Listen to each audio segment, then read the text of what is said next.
Foi esse versículo mesmo? Muito bem, então nós já tivemos pelo menos duas doutrinas falando sobre os inimigos da igreja. Ou esses inimigos da igreja, tem esse mistério ainda. Pois é, essa carta aqui, ela é uma carta doutrinária, que vai falar da doutrina da igreja, né? Glória a Deus. E a igreja não está aqui no piquenique. Somos peregrinos e forasteiros. E dentro dessa peregrinação, lembra quando o povo de Israel saiu do Egito? Tinha muitos inimigos, né? Primeiramente os egípcios, depois os moabitas. Teve uma turma lá que se levantou contra o povo de Israel. E no decorrer da nossa jornada nós vamos encontrar sistemas, os seus discursos filosóficos contrários à ética cristã. E nós na semana passada falamos sobre um inimigo, que eu posso dizer assim, interno. Porque os externos dá para a gente reconhecer, mas tem inimigos internos. Não é que sejam irmãos assim, um contra o outro, né? Mas é a nossa própria natureza que conspira contra a nossa própria espiritualidade. Glória a Deus. Amém? Ele quer louvar aqui, não sei. Depois, viu? Depois do final aí você vai louvar. Joaquim, aí, Priscila. Capítulo 4 vai dizer que, na verdade, ele vai continuar, né? Essa questão da despojar do velho homem. Mas ele vai mostrando aí, pelo que deixai a mentira, falai a verdade, cada um com o seu próximo, porque nós somos membros uns dos outros. Irai-vos e não pequeis, não se ponha o sol sobre a vossa ira. Observe o versículo 27. Não deis lugar ao diabo. E no 28, aquele que furtava, não furtes mais, antes trabalhe, fazendo com as mãos o que é bom, para que tenham que repartir com o que tiver necessidade. Não saia da vossa boca nenhuma palavra torpe, mas só que for boa para promover a edificação. Obrigado, irmão. Para promover a edificação, para que dê graça aos que ouvem. Então, meus amados irmãos, tomando como base esses 4 versículos, observaremos que principalmente o 27, eis aí a apresentação de um velho, conhecidíssimo inimigo da igreja de Deus. E é o próprio inimigo. Ele tem vários nomes, né? Essa palavra diabo está relacionado com a questão do caluniador, né? Aquele que é o acusador dos irmãos. E esse inimigo é o chefe desse sistema, desse reino tenebroso, reino das trevas. Pois bem, a mensagem que Deus tocou ao meu coração para compartilhar com a igreja aqui local é para nós entendermos as estratégias que o inimigo tem contra a igreja de Deus aqui na terra.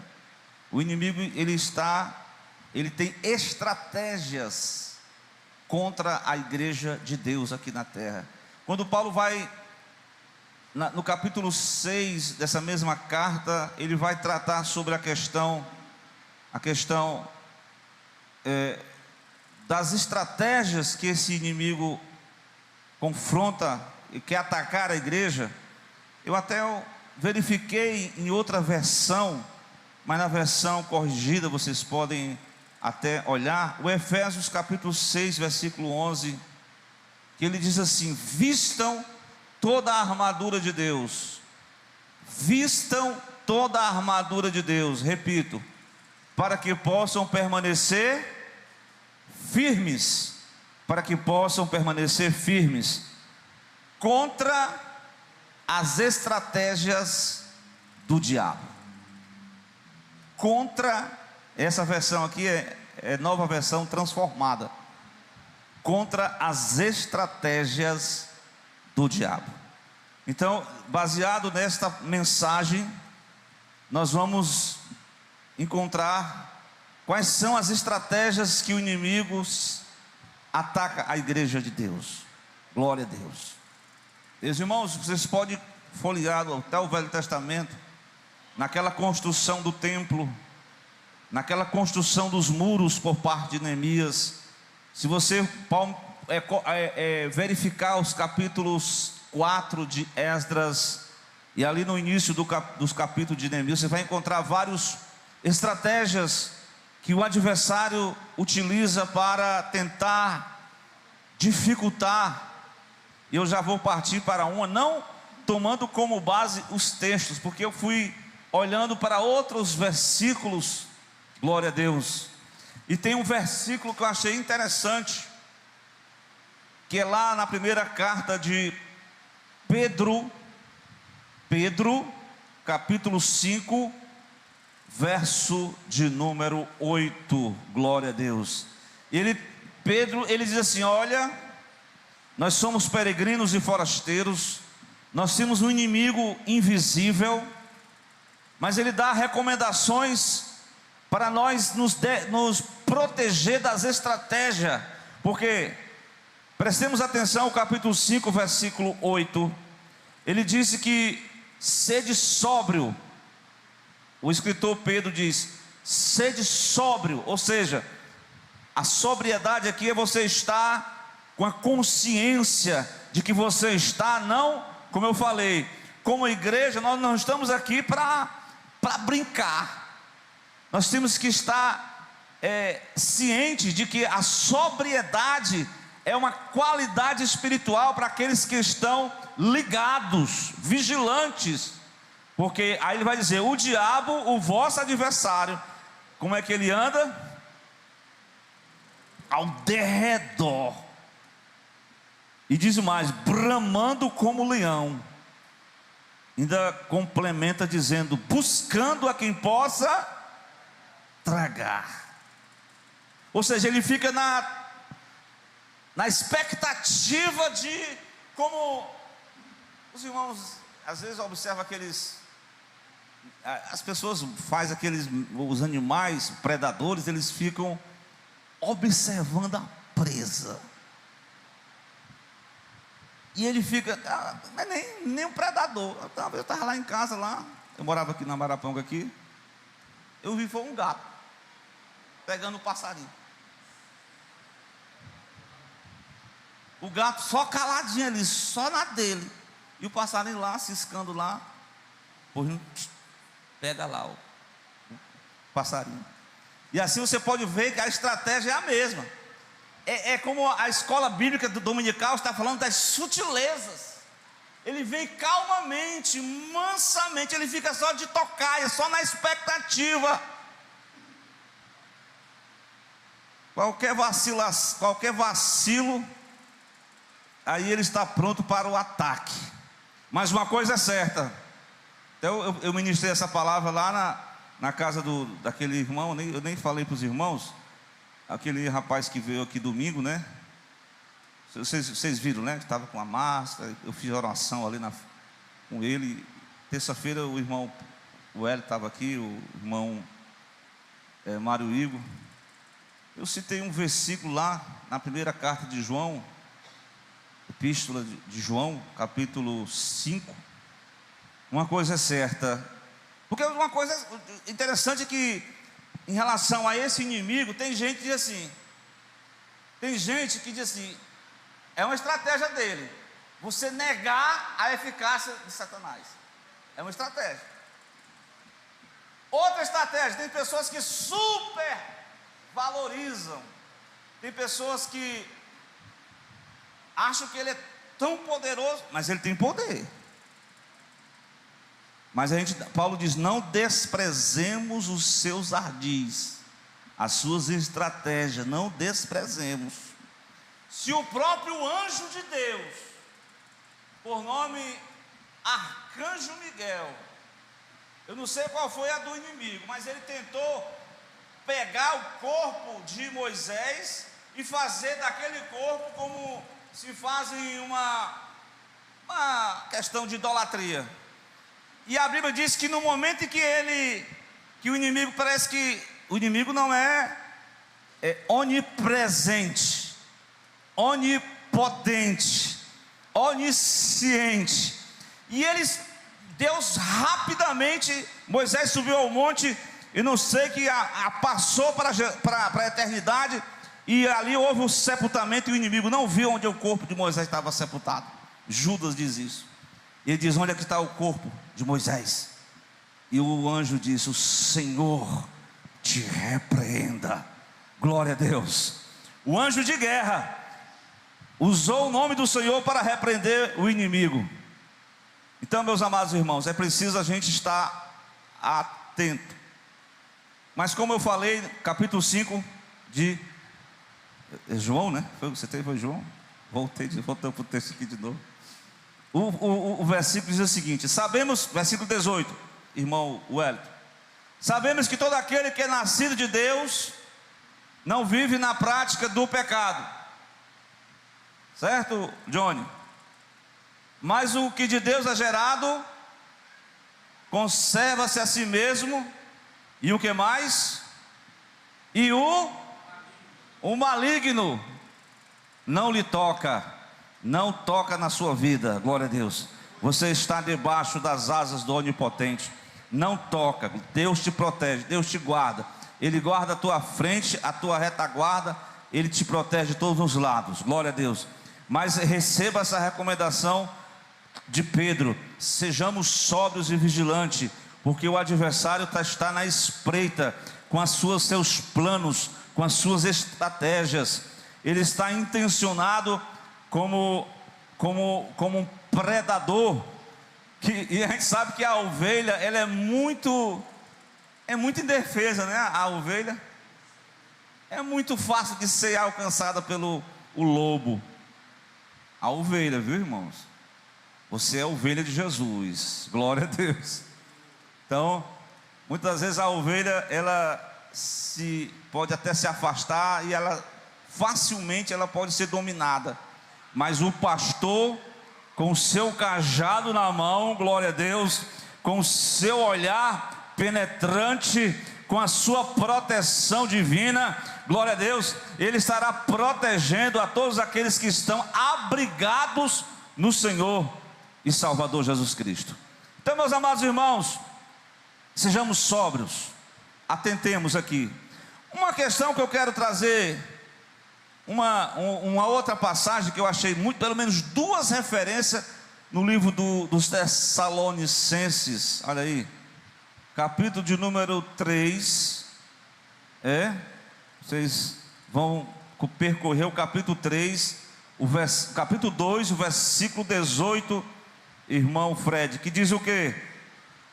Uma das estratégias dele, olha, escute: impedir o avanço do evangelho. Ele vai frustrando, desanimando os obreiros, colocando circunstâncias para atrapalhar, para dificultar o exercício da boa obra que Deus colocou em cada um de nós. Mas o texto diz que Paulo teve desejo de ir a Tessalônica, uma vez ou outra vez ele quis ter convosco, pelo menos eu, Paulo. Todavia, o que aconteceu? Glória a Deus. Encontrou não, né? Todavia, o texto diz que o inimigo impediu, ele não deixou. 1 Tessalonicenses 2,18, ele não deixou que Paulo fosse ter com os Tessalonicenses. Veja o empecilho, ele coloca as estratégias dele. Porque, meu irmão, quando você vem para a igreja, não, presta atenção, some as coisas. Meu Deus do céu, que barato é isso? Alguma coisa boa vai acontecer, porque no reino espiritual, quando algo está para acontecer, vai ter bloqueio na frente, mas Deus vai tomar a frente, e você não vai desistir, não vai desanimar, não vai retroceder, você vai adorar a Deus e você vem, glória a Deus, independente da circunstância. Mas aqui, claro que houve ali uma questão, acho que foi judicial mesmo, porque Paulo teve que sair às pressas de Tessalônica, e houve uma perseguição à igreja, e houve lá uma determinação por parte das autoridades que Paulo não podia vir para aquela cidade, porque o inimigo usa até autoridades para determinar algumas leis, para bloquear a ação daquele obreiro, daquele missionário, daquele pastor, daquele evangelista naquela localidade. Assim Paulo ficou impedido, só mandou 2 cartas, 1ª e 2ª Tessalonicenses. Depois Paulo pediu que alguém fosse ter lá como é que estava a fé, como é que estava o discipulado, como é que estava o crescimento, como é que estava a estabilidade, como é que estava a maturidade daqueles irmãos. Será que eles desistiram? Será que eles retrocederam? Será que o adversário... Aí Paulo, no capítulo 3, versículo 5 de 1 Tessalonicenses, irmão Fred, 1 Tessalonicenses capítulo 3, versículo 5, usou outra estratégia. Qual foi? Colocou obstáculo na questão, olha, crescimento espiritual, busca da edificação e da maturidade. Glória a Deus. Meu irmão, quando você se voltar para essa questão do crescimento, quando você começar a, como diz lá na palavra, né? Viu? Quando você começar a reparar as brechas, está entendendo? Porque tem uma palavra bíblica que diz assim: há 3 coisas que Salomão, acho que não é Salomão, é o nome do outro provérbio. 3 coisas ele se admirava, a 4ª ele não conhecia. Vocês conhecem essa palavra, não conhecem? Uma das coisas que ele se admirava, sabe qual era? Era o caminho da cobra, da serpente na penha.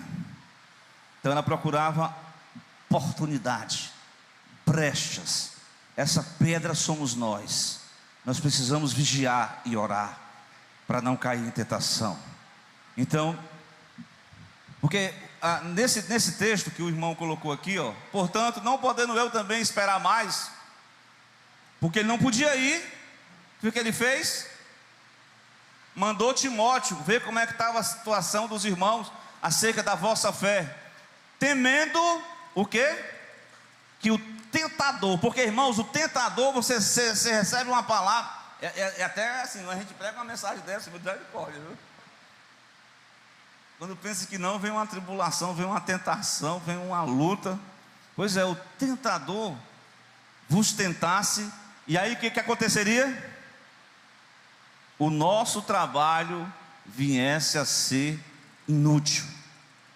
Ou seja, a pessoa aceitou a Jesus, começou a ler a Bíblia, começou a fazer algo para o reino de Deus, começou a buscar o crescimento, começou a buscar a maturidade, começou a se dedicar ao ministério, mas o inimigo colocou uma estratégia lá, uma frieza, colocou lá uma moleza, colocou uma das armas hoje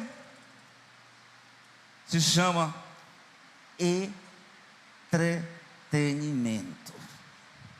Ele quer te manter assim meio bisonho, aquele soldado bisonho que fica só distraído, está entendendo? Distraído com a realidade, tá todo por fora. O que está acontecendo? Todo distraído, entretendo com coisa que não vai levar a lugar nenhum, que não edifica, que não cresce, que não traz a maturidade, mas está todo distraído. É só isso que... Eu não me lembrei daquela passagem lá, viu? Está do jeito que o diabo gosta. Porque o inimigo vê um cristão ali fervoroso, em orando e leitura, diz: rapaz, vamos atentar esse crente, eu vou tentar essa irmã, eu vou atribular esse irmão. Repreendido em nome de Jesus. Glória a Deus. Essa é uma das estratégias, é distrair a atenção para o foco. Há muitas pessoas na igreja distraídas. Eu sei que tem alguns problemas de ordem físico mesmo. Tem pessoas que não se concentram mesmo. Jesus tenha misericórdia e possa ministrar na nossa mente, no nosso coração. Mas interessante é que não se concentra num quesito, mas no outro quesito ela se concentra demais. É ligado, porque só o que interessa. O que não interessa, não quero me concentrar. Mas o que interessa, ele é vidrado. Então essa é uma estratégia: manter os soldados distraídos, relapso, descontraído, sem estar ligado. Glória a Deus. Irmãos, eu vou contar para vocês. Cadê o nosso combatente aqui? Glória a Deus. Ele, viu, Magno, os primeiros serviços que eu tirei na guarita, meu irmão, eu fazia uma oração, cantava o hino 15, com medo. E de repente passou uns meses, aí você vai lá para a guarita, não tem mais nenhuma despreocupação. Mas existe uma realidade. Quer dizer, naquele tempo, né? Mas já havia no Rio de Janeiro, nessas organizações criminosas que queriam buscar a arma do combatente. E se o combatente estivesse distraído? Mas nos primeiros momentos eu começava: ó Senhor, aqui eu estou na tua presença. Se o Senhor não guardar a cidade, vamos vigiar o sentinela e tal. Mas com o tempo a gente fica relaxado. Com o tempo o pessoal relaxa, irmão. É por isso que Deus, Ele diz: olha, atentemos, porque eis que o adversário, ele está à espreita, ele está como um leão, ele está bramando, ele está sedento, ele está querendo atacar.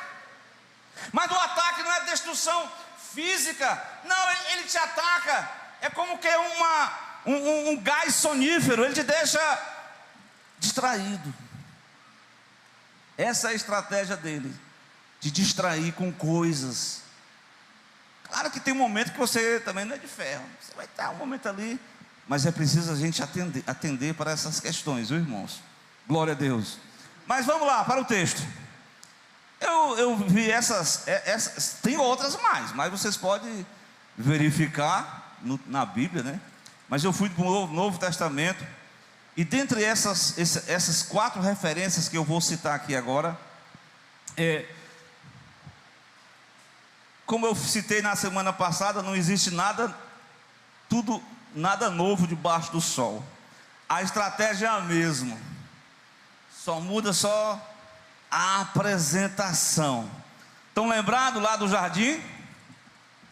3 áreas o inimigo focou: cobiça da carne, cobiça dos olhos, poder. Lá no deserto da Judéia, ele partiu para cima de Jesus: cobiça da carne, cobiça dos olhos, soberba da vida. Essas 3 áreas o inimigo tentou o primeiro homem, o primeiro Adão, e o último Adão também nas mesmas áreas. O primeiro foi vencido, o último Adão, o Cristo, venceu aquele embate, aquela batalha. Ele jogou as armas, as estratégias dele. E quando Paulo vai dizer, vai afirmando aqui nessa passagem de Efésios 4, versículo de número 25, ele diz o quê? Pelo que deixai a mentira e falai a verdade. Essa estratégia aqui, irmãos, é a estratégia do engano. Irmãos, João 8,44, ele é chamado de quê? Nunca se firmou na verdade. Ele é o pai da mentira, irmãos. O adversário busca áreas, assim, ele busca pontos fracos em nós. Muitas vezes isso aqui faz parte da natureza humana. O homem tem uma tendência aí ele diz assim: não, mas eu contei só uma mentirinha. Mentirinha não tem problema não, né, irmão? Pois é. É de mentirinha em mentirinha, né? Você vai utilizando as ferramentas, as estratégias que o adversário utiliza-se. Veja bem, no capítulo 2 aos Coríntios, capítulo 11, versículo 13, o irmão Fred pode colocar aí. Havia um temor em Paulo, porque ele sabia que a igreja de Corinto, aquelas igrejas, irmãos, elas estavam assim fundamentadas, estavam localizadas em ambientes pagãos. A mentira fazia parte da cultura daquele povo. Eu não vou muito longe. Aqui no Brasil, no nosso país, as pessoas têm aquela tendência de dar aquele jeitinho, o jeitinho brasileiro, né? Pois bem, isso era normal. Pois é, essa mesma utilidade que o adversário encontrou, pontos frágeis para ele atuar estrategicamente na igreja de Corinto, como eu citei aqui, 2 Coríntios, capítulo 11, versículo 3. Ele temia que o adversário pudesse ludibriar, enganar, e uma das estratégias que ele utiliza é o engano religioso. Irmão, parece, mas não é. São falsos milagres, são discursos até bem elaborados, mas o apóstolo diz: temo, assim como a serpente, o tentador, o sedutor, enganou a Eva lá no jardim do Éden, assim também muitos de nós hoje. Paulo falando para a igreja de Corinto, segunda carta 11:3, ele fala para nós hoje aqui: muitos hoje podem ser seduzidos pelo engano, pela mentira do adversário. É uma estratégia antiga, e eu citei em Gálatas capítulo 1 e 8, que Paulo diz: ainda que um anjo, nós mesmos, um anjo do céu, trouxesse um outro evangelho. Lá em Atos capítulo 5, quando a igreja estava no seu nascedouro, Luciano, houve o capítulo 4, presta atenção, uma estratégia que o inimigo usa no capítulo 4 para deter a igreja, sabe qual é? Perseguição religiosa. Não consegue. 5 de Atos, Ananias e Safira tentam enganar o pastor Pedro. Você sabe qual foi o final daquele casal, não foi? Mentiram, foram mortos. Meu Deus do céu. Só para vocês terem uma ideia, ali foi uma estratégia maligna.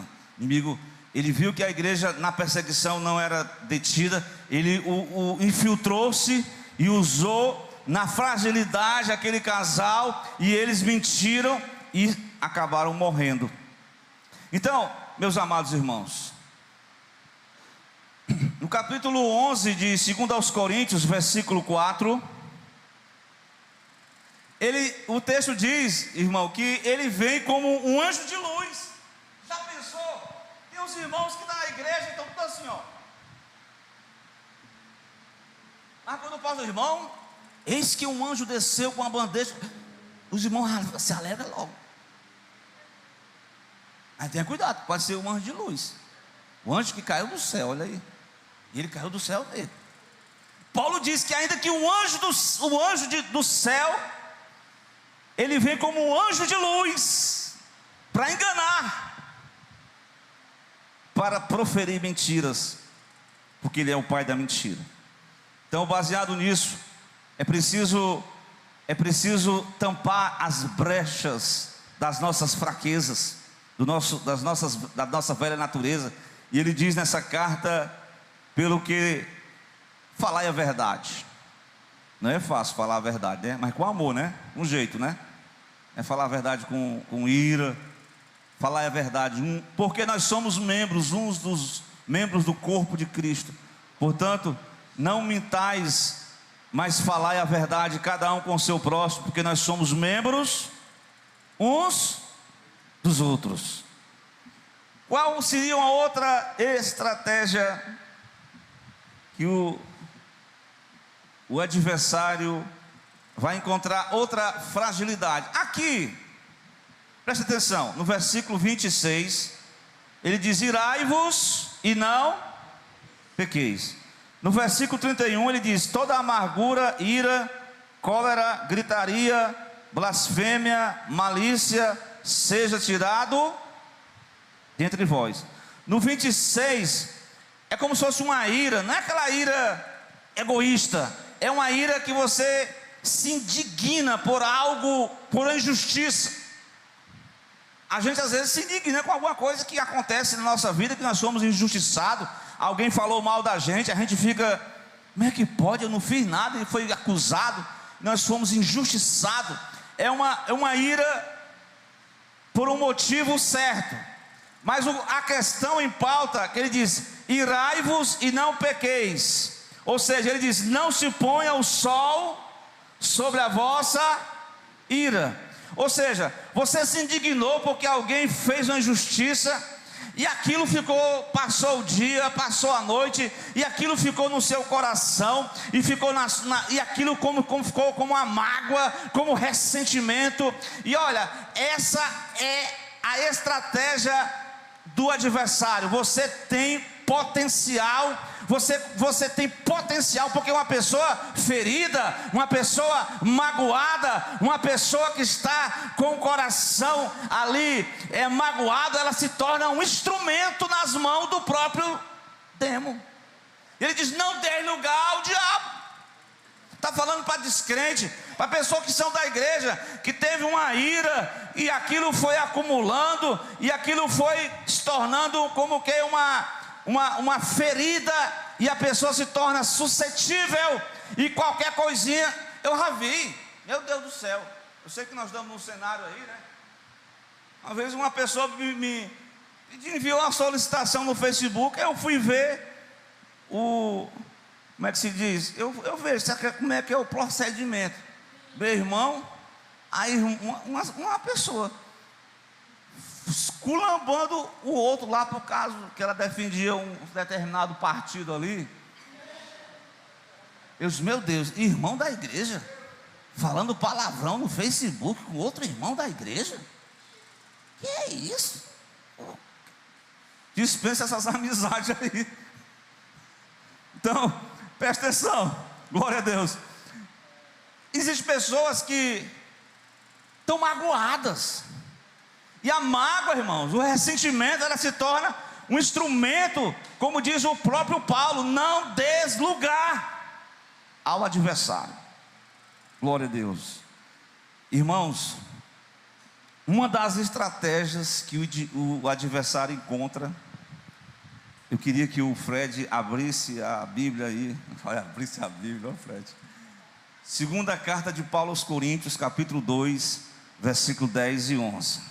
Os irmãos pudessem ler esse texto, porque havia um problema na igreja, viu, Wellington? Os irmãos lá, parece que os irmãos de Corinto eram os irmãos tão assim, meio intrigados, pegavam umas briguinhas, e aquilo ia se aprofundando. Chegou a um ponto que tinha um irmão lá que não queria perdoar o outro. Teve que Paulo mandar uma carta, escrever para o fulano. E a quem perdoardes alguma coisa, também eu. Porque se eu também perdoei alguma coisa, a quem perdoei, por amor de vós, eu vim na presença de Cristo. Por que tem que haver, tem que tampar essas brechas? Por que tem que tampar as brechas? Para quê? Para quê? Aqui tem a palavra sobrepujados. Em outras versões é para que não sejamos vencidos pelo inimigo das nossas almas. Ele se utiliza dessa estratégia. Ele usa a desunião, a intriga. Ele coloca a malícia entre as pessoas para haver desentendimento. Olhe, me reportando aqui ao capítulo 4, ele usou a estratégia da perseguição. No capítulo 5 de Atos, ele usa a estratégia da mentira. No capítulo 6 de Atos, ele usa a estratégia da desavença entre as viúvas da Judeia e as viúvas helenistas. Houve aquela desentendimento, teve que levantar diáconos para fazer a separação das cestas básicas. Então Paulo diz no versículo 11, que nós não podemos desprezar os seus ardis. O ardiz é exatamente isso. Ele é ardiloso, ele é estratégio, ele tem a sua forma de trabalhar. Para cada pessoa, ela tem um ponto fraco, ela tem uma fragilidade.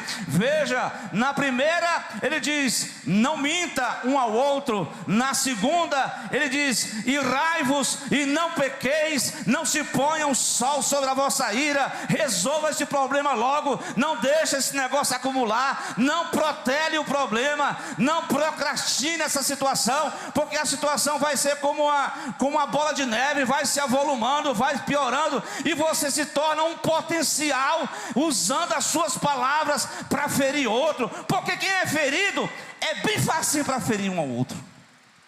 Que Deus tenha misericórdia de nós, que Deus nos dê a graça, a estratégia para vencer os ardis. Meus irmãos, a segunda parte, eu quero ainda reportar-me aqui com Efésios 4. Vamos lá. Essa parte aqui é interessante. Aquele que furtava. Pastor, não tem ninguém que faz isso aqui. Claro. Isso aqui é uma questão que tem pessoas, por exemplo. Vou dar aqui os exemplos aqui. Pequenas coisas que a pessoa vai se acostumando, se apropriando, e aquilo vai, a mãe e o pai não exortou, e aquilo se torna relativizado. Esses grandes pessoas do mundo do crime, eles começaram, porque a educação, na verdade, hoje, existem pessoas que ninguém quer ser mais exortado, ninguém quer ter mais uma educação. Eu lembro que eu mesmo, né, quando eu era adolescente, criança, até fez umas coisas erradas, e a mãe mandou eu devolver, e ela errou uma pisa. Vai fazer de novo, né? Entendeu? Coisa de menino mesmo, né? Mas o apóstolo, ele dá essa estratégia. A estratégia é o seguinte: olha aquele provérbio popular: todo homem tem o seu preço. Todo ser humano, o adversário se utiliza dessa estratégia. Exatamente de que, meu irmão? Dessa questão dos interesses materiais. É outra área de atuação da estratégia do adversário, é a sedução das riquezas. Vá lá para João capítulo 12, versículo 6. Vocês vão encontrar aí. Eu vou só dizer para vocês que em João 12, 6, teve uma irmã, a irmã Maria, ela já estava às vésperas da morte de Jesus. Irmãos, aquela senhora pegou um vaso de perfume. Olha aí, irmã, cadê a irmã Léa? O que foi que ela fez? Todo o investimento que ela fez durante o ano, um perfume caro, ela despejou no capítulo 12 de João, versículo 6, no corpo, ali nos pés de Jesus, que aquilo inalou, ali trouxe um cheiro agradável. Irmã Vilani, glória a Deus. E aí, um dos apóstolos, sabe o que ele disse? Para que isso? Isso é um desperdício, um negócio desse. Que tem gente assim, né, que critica, tem gente assim que é bem fácil para criticar as pessoas, né? Entendeu? Mas o que diz o texto? 12:6. O apóstolo vai dizer que ele não disse isso pelo cuidado que ele tinha dos pobres. Mas sabe por quê? Porque ele tirava da bolsa. O homem era o tesoureiro, e ele retirava os recursos para si. Irmãos, isso é algo que vai, sabe, isso é uma consciência do ser humano.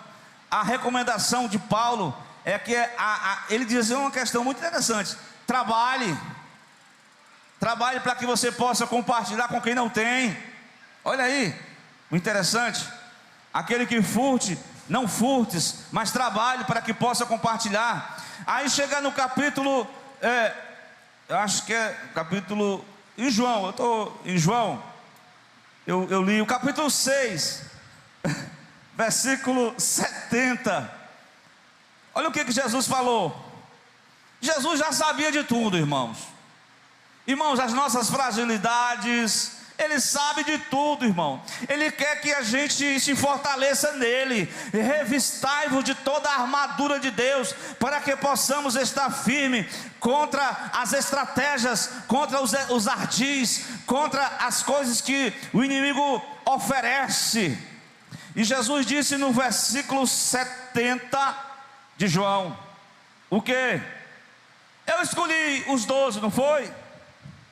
Positivo. Mas um de vocês, meu Deus, que palavra pesada. Um de vocês é o diabo. Meu Jesus. Irmãos, os discípulos olhando um para o outro. Porque quem é que imaginava, né? Uma pessoa, irmão, olha, você vê um que fala menos. Quem é que fala menos dos 12? Judas. Você sabe, quem fala menos, erra menos. Era um cara altamente assim, intelectual, um cara profissional, inteligente, dedicado, mas tinha essa fragilidade. Era uma brecha que a serpente estava encontrando, ao ponto dele ser personificado. Um de vós é o diabo. Então essa é uma terceira área da atuação das estratégias. Mas eu quero partir para a quarta e finalizar finalmente o versículo de Efésios capítulo 4, lá no finalzinho que eu li. Qual foi? O 29. Vamos lá, irmão Fred. Efésios 4, 29. Vamos lá, todo mundo aí, para a gente entender essa mensagem. Glória a Deus. Irmão, isso aqui é uma coisa que pode acontecer com qualquer um de nós. O irmão tropeçou, já está acostumado no seu dia a dia. Tem uns que dizem, Ave Maria. E tem irmão que diz isso da igreja. Irmão, mude esse seu vocabulário aí. Glória, Jesus tem misericórdia. Mas tem outros. Outra área de atuação. Isso aqui é uma coisa que acontece no ser humano, né? Mas Paulo disse que nós temos que despojar desse velho homem. Uma outra área de atuação da estratégia maligna é a má utilização das nossas palavras, da nossa língua. O texto diz o que, irmão Fred? Não saia da vossa boca nenhuma palavra. Essa palavra torpe tem a ver com a questão, por exemplo, uma fruta que está apodrecida. Então a palavra torpe, essa palavra torpe, alguém pode aplicar para a palavra de baixo calão. O irmão que se zangou, como eu falei, tem irmãos que é uma ovelha assim presente, mas na rede social é valente.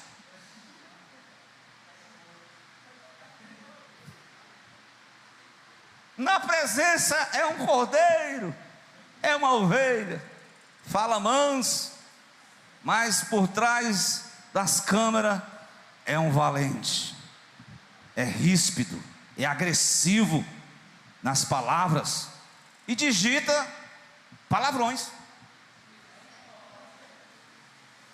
Pois é isso que, mas não é só isso não. Não saia da vossa boca, por exemplo, pessoas utilizam a sua língua para escarnecer, zombar,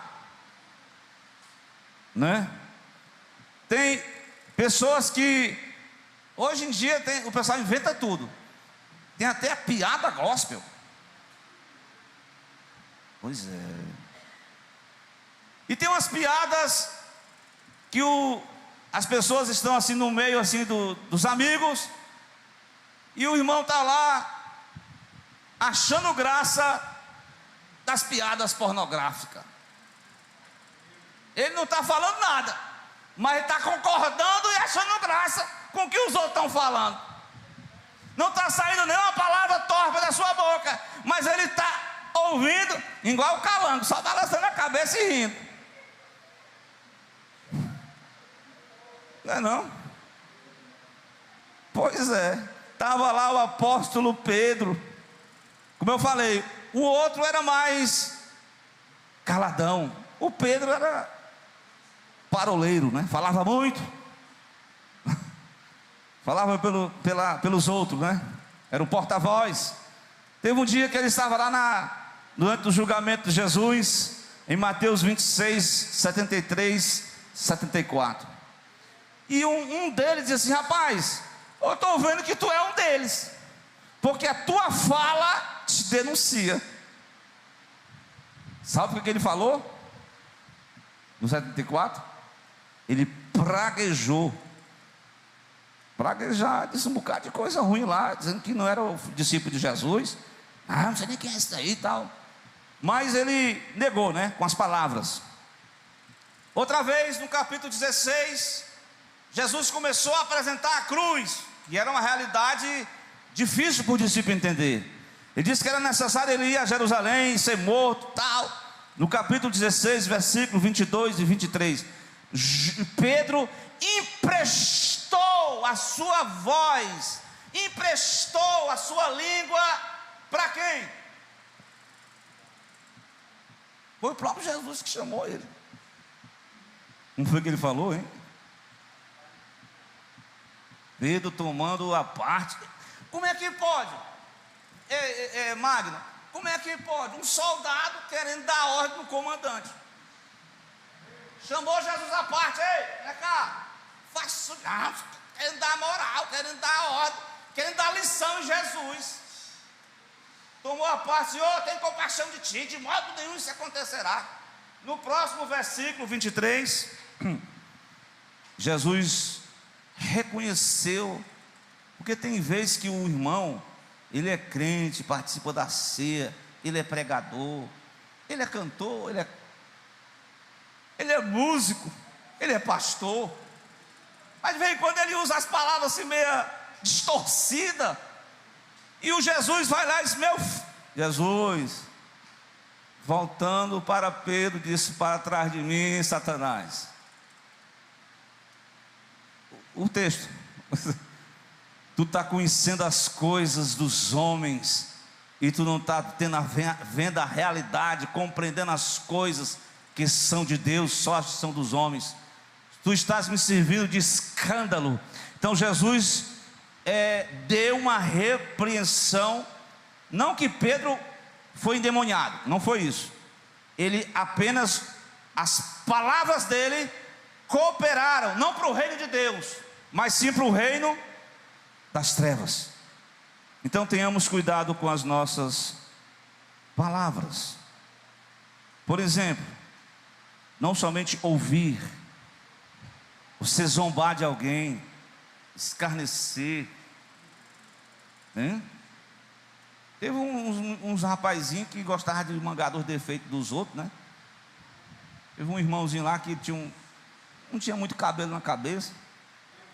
Aí ele começou a mangar do profeta. O profeta disse: Deus tem misericórdia desses rapazes. Meu irmão, o negócio foi sério. Então, meus amados irmãos, Jesus, ele sofreu escárnio. Jesus sofreu a zombaria dos seus algozes. Eles escarneceram, eles zombaram de Jesus. Jesus ficou em silêncio, porque às vezes a gente quer responder à altura, né? E a gente fica com raiva.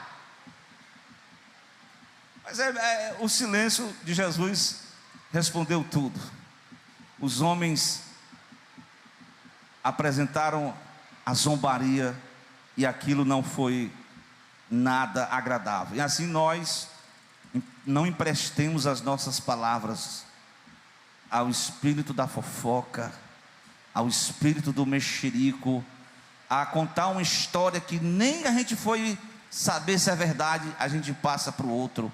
Então que nós usemos a nossa língua, como no dizer de Paulo, para finalizarmos esta carta, no capítulo 4, não saia da vossa boca nenhuma palavra torpe, mas só a que for boa para promover a edificação aos que ouvem. Então veja bem, glória a Deus, ele é chamado de caluniador, ele calunia, ele acusa os servos de Deus, e quem faz parte desta obra está sendo cooperador do ministério do caluniador. Que Deus nos guarde de sermos pedra de tropeço, mas que nós possamos estar nessa noite reconhecendo as estratégias e tampando as brechas e pedindo a graça de Deus, como diz em Efésios 6 e 11, revestivos de toda a armadura de Deus, para que possamos estar firme contra as astutas ciladas do adversário. Vamos ficar de pé que o tempo já passou. Ia cantar até um hino aí hoje, né? Mas tudo bem, hoje o tempo passou mais do que na semana passada, né? Glória a Deus. Amém, irmão? Quem sente a necessidade de estar protegido por este pastor maravilhoso, que possa, no Salmo 141, ele disse, o salmista: põe uma guarda à porta dos meus lábios. Senhor, proteja a minha língua, a minha voz, proteja a minha mente, proteja o meu coração, glória a Deus, para que eu possa ser ainda mais afinado, dedicado e até mesmo bem intencionado